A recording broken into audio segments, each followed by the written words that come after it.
Hello everyone, this is V and today we're going to do the spotlight video for Boudica, the Celts. The Celts work fairly well on most map types. I don't particularly like them on an island map, but that's true for any religions. If I guess island maps make spreading your religion, well, not impossible, but very difficult. So I prefer to avoid it. And yeah, this is definitely not ideal. This is the kind of start I like to avoid. But we will settle here. It's on a silver, that's too bad, but should be fine. And we can immediately get into the Celtic stuff. So the Celts gain 1 fate if they have an unimproved forest next to their city, which is good because their starting bias is forested land. That's kind of obvious, I guess. That means that you're almost always gonna have a good forest start, and if they actually are between 3 forests with their city, they get 2 fate per turn. Oh, that's even better. Only on unimproved forest, so the moment you do anything with the forest, it's gone. But the 1 fate is mostly for getting Pantheon, and then perhaps getting a religion. It will definitely help. Under most circumstances you should be the first to get a Pantheon, and you should be one of the earlier with religion if you go for it, because yeah, 1 a turn isn't gonna do much, so you have to exploit that good start and focus on it a bit.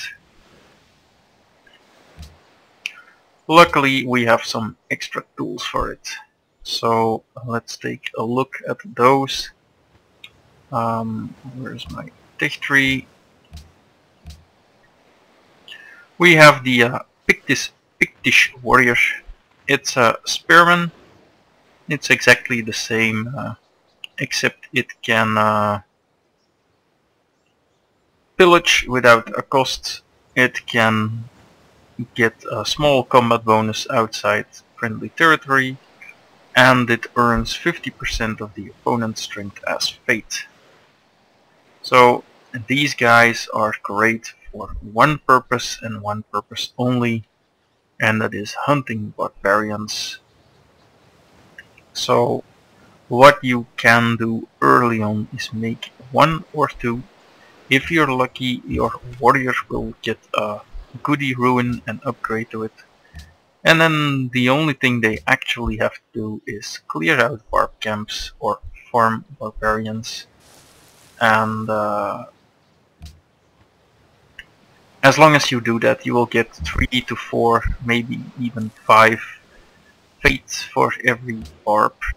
So every 10 turns you're gonna get a little bit of extra fate. More if you have multiple barb camps around, so that will definitely help speed up your religion. The unfortunate part here is, as usual, that they upgrade like crap, and yeah, it's a little bit unfortunate that that the spearmen only go into pikemen. So that is a shame, but it is what it is. That said, they can be very useful, so as I have said in another video, what you should probably do is build 2 of these special units and then just hide in your own territory. Don't reveal too much of the map. Let barbarians spawn and then go and kill them. Having said that, I believe that it's still better to go piety in combination with tradition rather than going honor. Unless you expect to do an early rush, in which case it might be better to do honor and the 2 here, warrior code and military tradition. That'll definitely also work if you can use the Pictish Warrior in attacks like that, finish off a few units. Then well, you don't need to kill too many to outstrip the fate bonus from organized religion, but you do have to kill them consistently, and it does not carry over into the mid and late game. So, and this will be better for getting a better religion, but this will be better for getting more fate later. Either way, going either honor or piety requires that you branch away from tradition, so always be careful with that. You kinda have to know really well what you're doing, and yeah, you have to make optimal use of it or it won't be worth it. So if you expect to just sit in your small territory and not wage war, if you don't have barbs to farm,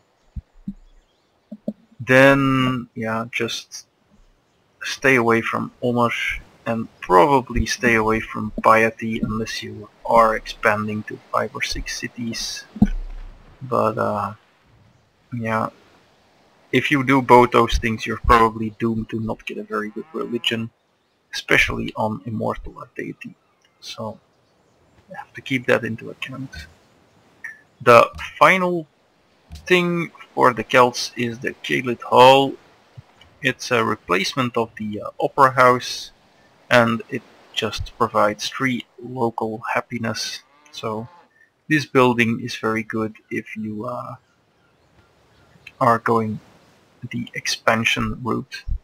It means that come the Renaissance you can probably conquer more than most other civs, because you get free happiness before you get the ideologies in the industrial age, and getting this in all your cities mean you can conquer 1, maybe 2 more cities before you need to stop your conquests happiness wise. So a very powerful building, although being an opera house it's not the easiest to build. Always requires an amphitheater plus an opera house. The production cost is pretty steep.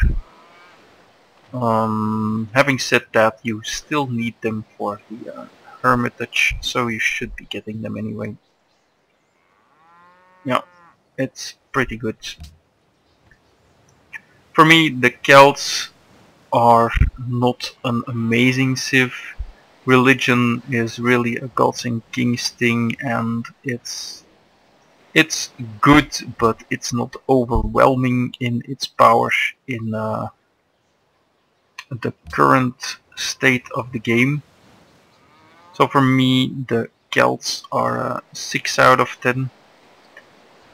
Mostly because a forest start can be really bad for you. It can be good because it means you can chop a few forests for wonders, but yeah, as you can see here, this start is not great in any sense. And I get these kinds of starts a lot. This time I'm quite lucky with having a few river tiles with floodplains here, so growth will not be a problem, but let's say I started here, then it would not be an easy start at all. And you get those a lot if you have a forest starting bias.